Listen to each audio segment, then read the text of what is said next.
pass around some offering bags, and again, don't feel obligated, but if God puts it on your heart to, this offering is definitely for women's ministries at the Four Seasons Church, and we're going to be presenting the Holy Home a special gift today as a result of a lot of bake sales and Italian dinners and a lot of hard work, and we couldn't be happier to do that.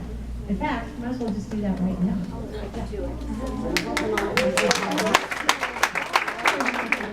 $500. Wow.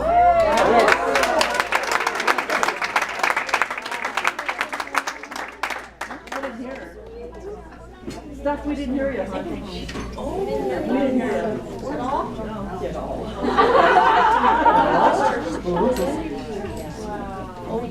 What was the last thing you heard me say? You were talking about a donation and then... Yes, okay, so what I was saying is the women's ministry at the Four Seasons Church, we've had a number of different things, fundraisers, a lot of bake sales. We have a lot of talented bakers, as I'm sure you noticed today. And so we worked really hard raising money for women's ministries. And we couldn't be happier today than to be able to present the Holding Home with a $500 check.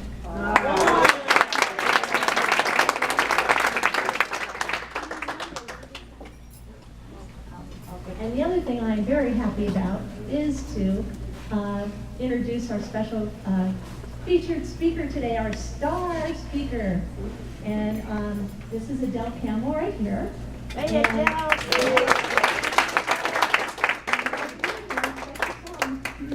Adele, just give you a little bit of background because I don't want to take any of the thunder away from Adele. But Adele has been attending the Four Seasons Church for about 3 years, and that was a banner day when she walked through the door. We are so happy you're here, Adele. And she's actually been living in Las Vegas since 1980, and she's originally from Indiana.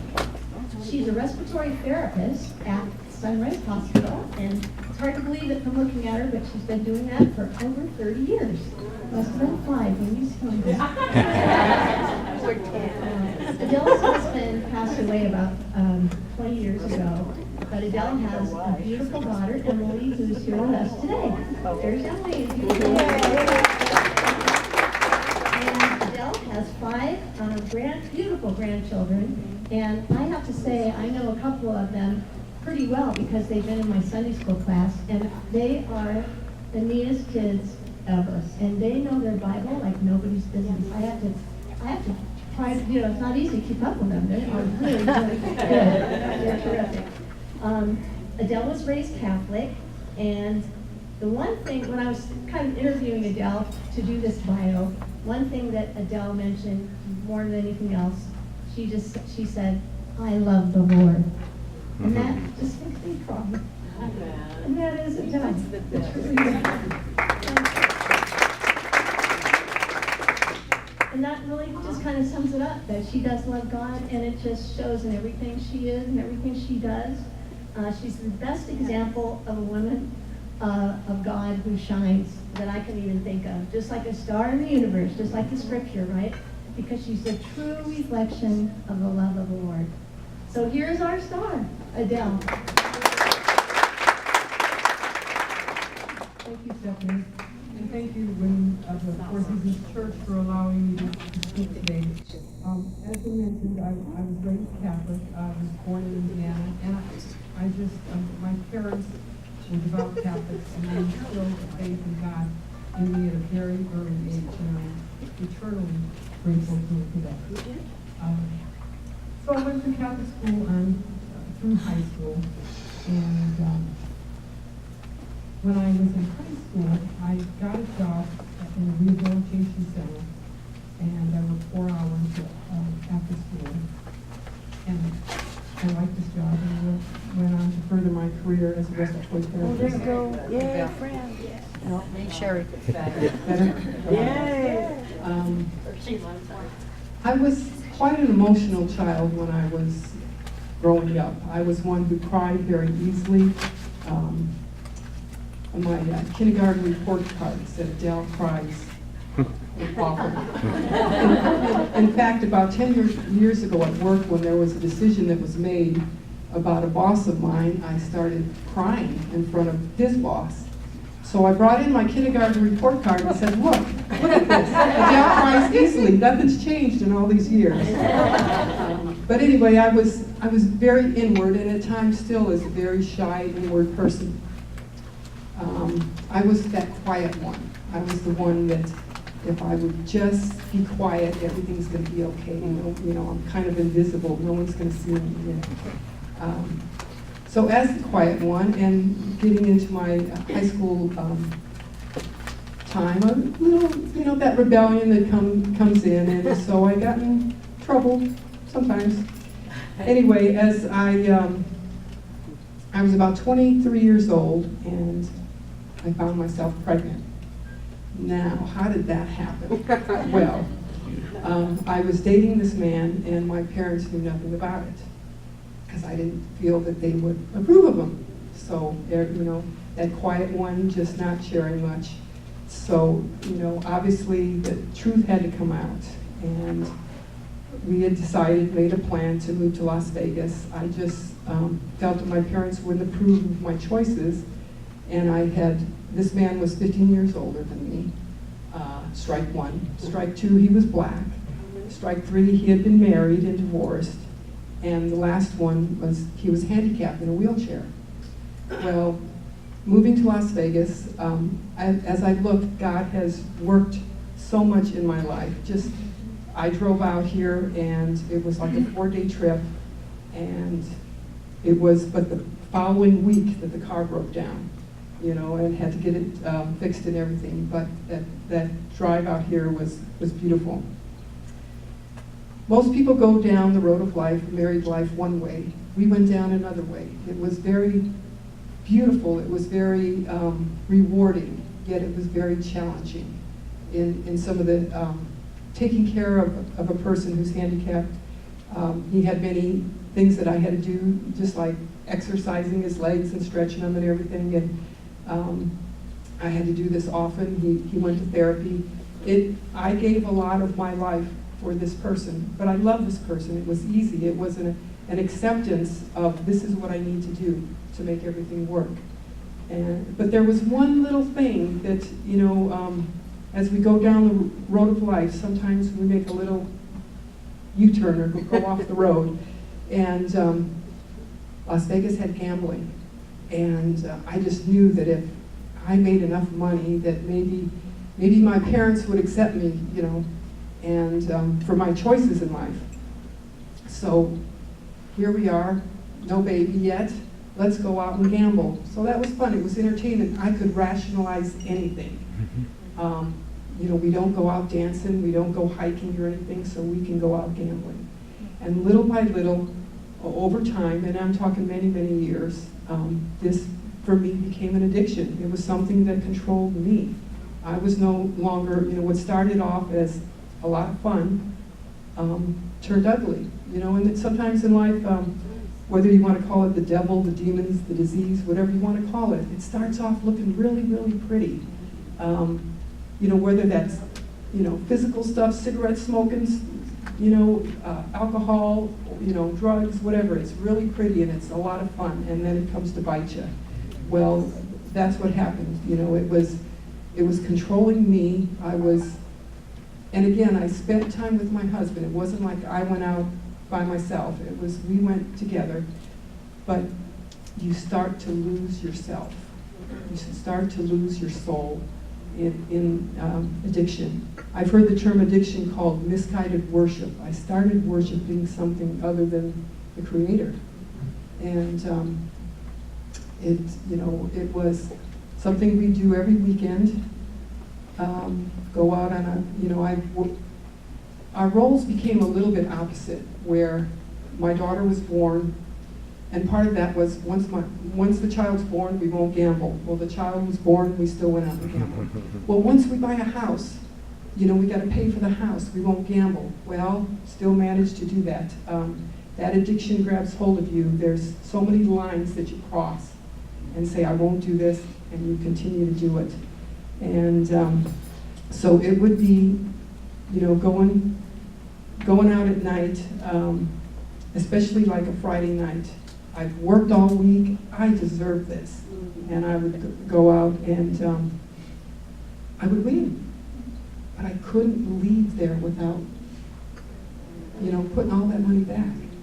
And to somebody who doesn't gamble, they say, you're nuts, you're crazy. And I say, yes, I was.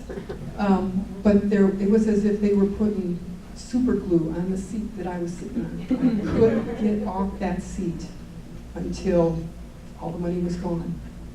And then walking out into the air and early morning, 6 o'clock in the morning, that it's called incomprehensible demoralization. That, that committee in your head saying, you've done it again, you're a piece of crap, why did you do that? You promised you wouldn't do it, you're no good, you're this, you're that. All of that comes and starts to attack you. And I didn't realize what I was doing, but I was leaving my daughter at home, and then, again, I was with my husband, was he a compulsive gambler?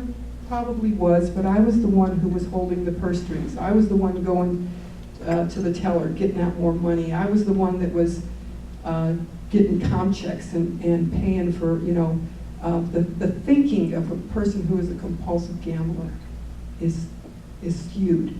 It's like, why should I pay for my mortgage when the casinos can do that? So I'll just go and get some money out of the bank and I'll win the money. It takes money to make money, doesn't it? I bought into that lie. And so I would spend money. Well, let me go get some more. Money had lost its purpose. It lost its value. It was ammunition. It just kept me in action. And I was high as a kite when I was gambling, even though I'm not ingesting anything. My husband would say to me, I wish you made love to me the way you make love to those machines. That's how much that disease took me. And, not spending time with my daughter, she will to this day say, I remember you guys coming, on the weekend and then sleeping all day, all Saturday long. Except I had to get up early to get to the bank, to take money out of one account, to put it in another account, because I'd taken all the money out of the checking account. So I had to go to savings and put that in. And today I look at that and that's crazy, but that was my best thinking. My best thinking got me into 12-step recovery. And it's there where the people in 12-step recovery helped me to bring my life back together. There's a part of the Bible that says there's no temptation that's common to man, but God will make a way, and yet there were nights after nights that we would pray, God, please help us to stop gambling. I knew that it was wrong. I knew that it was crazy, but I couldn't stop. And, what I've learned in 12-step recovery is that I can recognize it and I can call it out. But until I deal with it, nothing changes. Nothing changes if nothing changes. And I recognized it and I called it out for years. But I didn't do anything about it. Till finally I was sick and tired of being sick and tired. And I came into the rooms. And the people said, by then I was broken.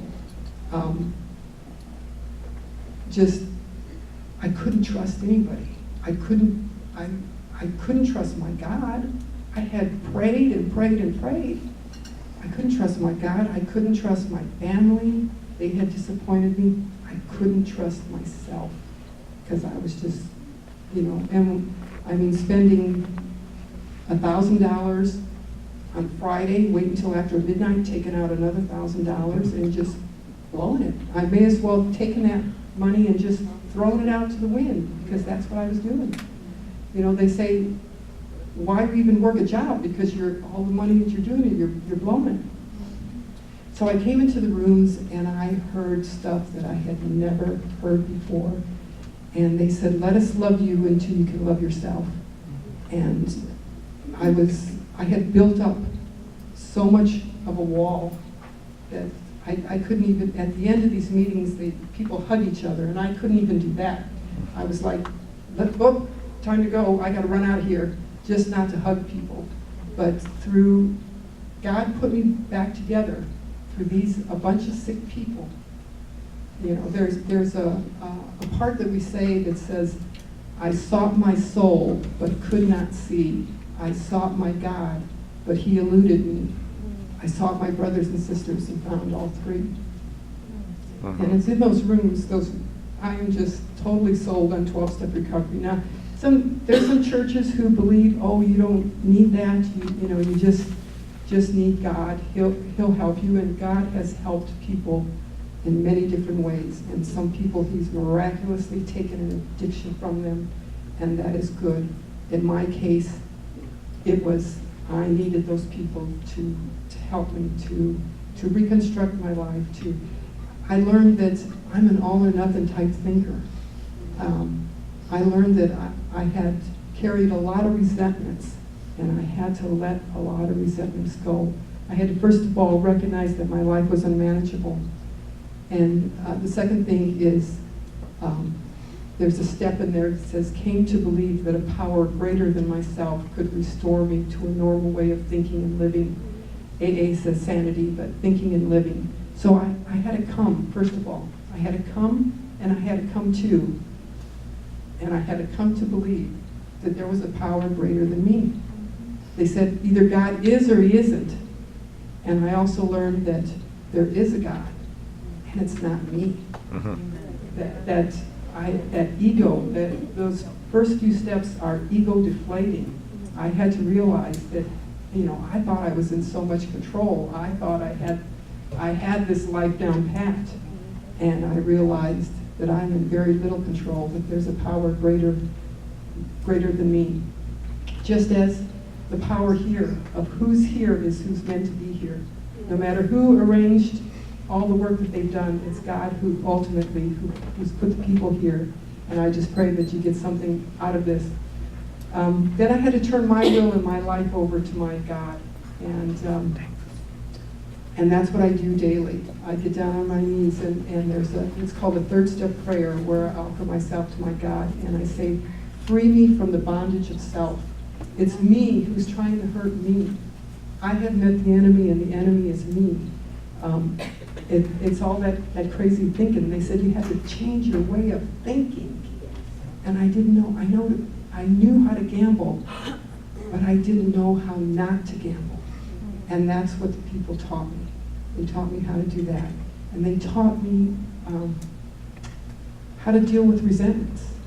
They taught me to pray for the people who I feel resentments against. Pray for them for 2 weeks. Pray that God would give them all the blessings that he's given you. And then I would say, but God, I don't want that much today. Just kidding. Just kidding.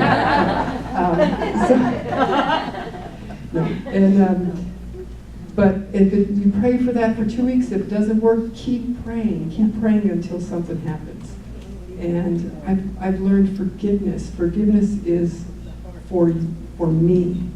I have to let go. I had to look at my past, and I had to pull out stuff that doesn't, things that I had believed or I had thought, some skewed thinking, and I had to let that stuff go and say, and for me, this just strengthened my faith in my God. They call it higher power, but I would always say, I believe in the God of the Bible, and it strengthened my faith in God. I get a book to tell me who I am and what I need to do, and that book is called the Bible. But the Bible is full of stories of liars and thieves and murderers, and yet God still used them. And because they had a heart after God. And through the 12-step recovery, like I said, I found forgiveness. I was able to trust my God again. I was able to trust people again, to be able to start trusting. And most of all, I found me. I was able to trust me. I found my best friend, and that was me. That I am a child of God, and I'm worthy. See, I had a disease that said I'm not enough. I couldn't do enough. I couldn't make enough money. I couldn't I didn't have enough, I was a victim. I could do the victim real easy. I had self-pity down pat, you know. But I don't have to be a victim. I can be, some of the things I learned that I can pray. I can pray for people. 12-step recovery has given me the word pause. I can take a situation where somebody would upset me and I would just react. And that was my excuse. Oh, gotta go gambling. Gambling was my release valve. That was where I went to decompress. The point is, no matter what situation, it was still there after I lost all my money. So that wasn't a very good release valve. But I was in the program for about 3 months, and I went to the meetings, and I'd come home and I'd tell my husband all about the meeting. Even though you're not supposed to share what's there, I was telling them all. And so-and-so said this, and so-and-so said that. I figured he wouldn't know who they are anyway. And it was December 27th, and I got my 90-day keychain. And I was so excited. And that year was 1997. 2 days later, my husband had died. I had taken him, he had congestive heart failure, and I took him to the hospital, and I took him to where I work, Sunrise Hospital, and somewhere along the way he stopped talking, and by the time I pulled up, he wasn't breathing. And so I kind of opened up the car door and let him out, and there was people that I know, and I'm like, Jimmy, it's my husband. And so they got a stretcher and everything, and they took him in, and they started resuscitating him. And he came back, but it wasn't meant to be. Later on that day, he had another cardiac arrest. And if the number of people would have made a difference, because everybody that I worked with was right there, doctors, nurses, respiratory therapists. If the number of people made a difference, he'd still be alive today, but it wasn't meant to be. So now I'm in this program, and gambling is my release valve, and now my husband dies. So it's like, that's a real challenge. I don't know which I was grieving more, the loss of my husband or the loss of my gambling, you know. But with the people in the program, like I said, they helped me to get through all of that, and they put me together. And even now, when there's situations, you know, in the meetings, I don't know if you are familiar with meetings, but you get to share just about anything you want to share. And if there are deaths in your family, if there are things that are important to you, it's a way to just let all that stuff out. Keeping it in your head, it just grows and grows and grows. When you speak it out, it loses its power, and you get to look at things differently. I'm just so grateful to be part of that 12-step recovery. Like I said, you have to look at yourself, you have to look at your character defects. I realized that I was very controlling, and I realized that I was a perfectionist. And today I have the gift of imperfection. I can make a mistake. I am not a mistake, but I can make a mistake. And that's a beautiful thing. What else? I've got to make amends. You know, I got the ability to say I'm sorry. I made, you know, to people. I get the ability to say I'm wrong. You know, I thought I was right in everything that I looked at. You know, the way I ran my life. I get to say I'm wrong, and I get to follow those steps, and on a daily basis do things that help me. And part of that is reading the Bible. Reading, you know, I do daily. I read about 5 Psalms. I read the Proverbs for the day. I read some Old Testament and some New Testament. And I've been doing this for years. I started out where you know, I didn't know that much about the Bible, but through that repetition over and over and over again, I know a lot more today. I know the stories. You know, I can quote some scripture. I can't always say what verse they're from, but I can, you know, that Bible is very, very important to me. Some of you know that, well, I said that my husband died, like it's been over 20 years, but my daughter, her husband died about 2 years ago, 2.5 years ago. And it's just funny how God has puts, you can look back and see in your life where he was training me so that I could turn around and train her. Who else but to help her through life is somebody who's been there. You know, I was a widow at 41. She was a widow at 35. I just didn't have 5 children. I only had 1. So if any of you want a child for a day, just let me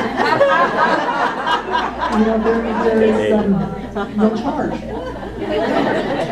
But these kids come to the church. They're part of the church. And all I can look back and say, God put me back together so that I can help somebody to put their life back together. And that's what 12-step recovery is. And it's amazing to see the people, to see people blossom, to see people get it, to get what, you know, a God in their life, and to just be the best person that God intended them to be. And I can say for me that I'm not who I want to be, but I am a miracle, and I'm not who I used to be, because I totally believe that I would not know what I am today. So I'm just going to thank you so much for allowing me to speak, and I just hope that has helped somebody in some way. You know, if you have some problems in your life, you know, there's getting help. There's no shame in getting help. There's shame in not getting any help. So thank you.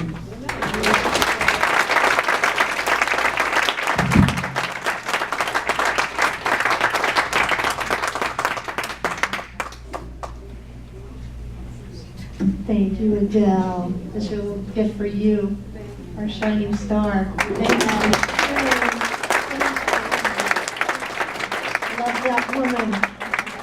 It's so neat for the helping home women too. Isn't this kind of all? I think there's a reason why Adele was our speaker today, just to encourage all of us, not just everyone. We all have things in our lives and that need to be under God's jurisdiction, and sometimes they're harder to let go of. So, yes. Well, guess what? We have a hat con